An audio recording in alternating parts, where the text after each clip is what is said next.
Le micro. Bonjour à tous.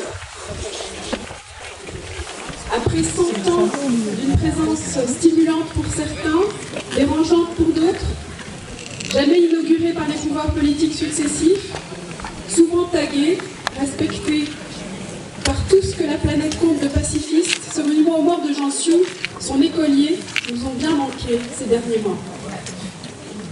Il revient flambant neuf, prêt pour une nouvelle campagne pacifiste.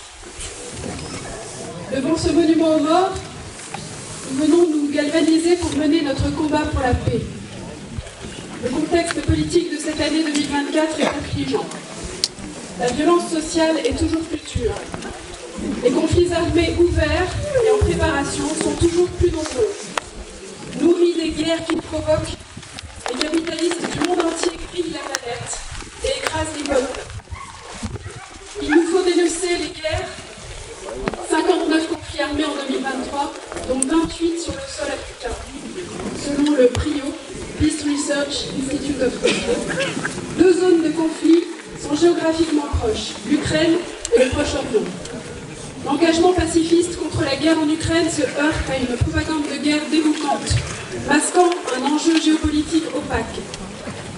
La mobilisation pacifiste pour l'arrêt du génocide du peuple palestinien se heurte à des manœuvres d'intimidation parfois violentes, souvent malhonnêtes intellectuellement.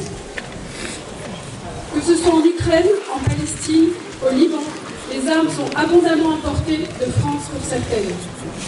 En 2024, la France a offert au business guerrier 2 super salons, Eurosatori du 17 au 21 juin et Euronaval du 4 au 7 novembre. Les 2 plus grands salons mondiaux de l'armement. Quelle triste vitrine au pays où l'éducation est en panne et où la santé est exsangue. Le capitalisme mondial se perfuse avec cette force industrielle morbide.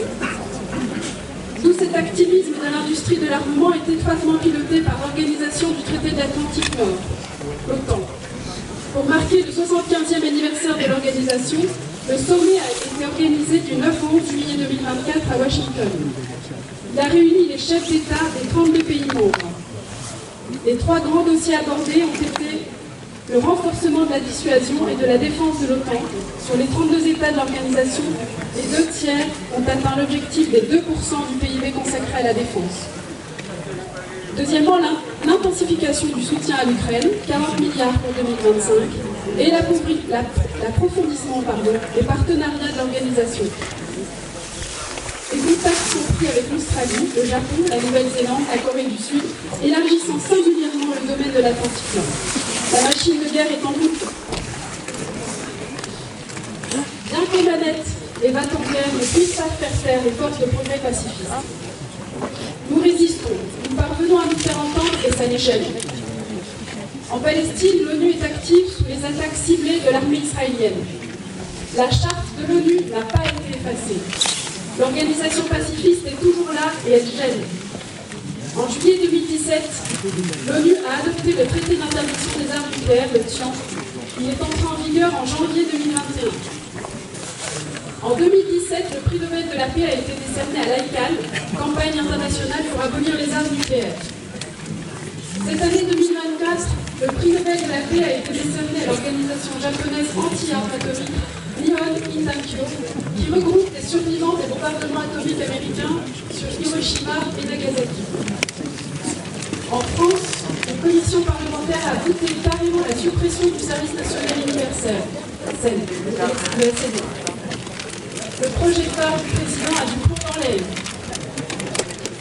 Nos petites voix démultipliées font une force. Nous ne lâchons pas. Honte à ceux qui décident des guerres. Non à l'OTAN. Place à l'ONU. Et maudite soit la guerre.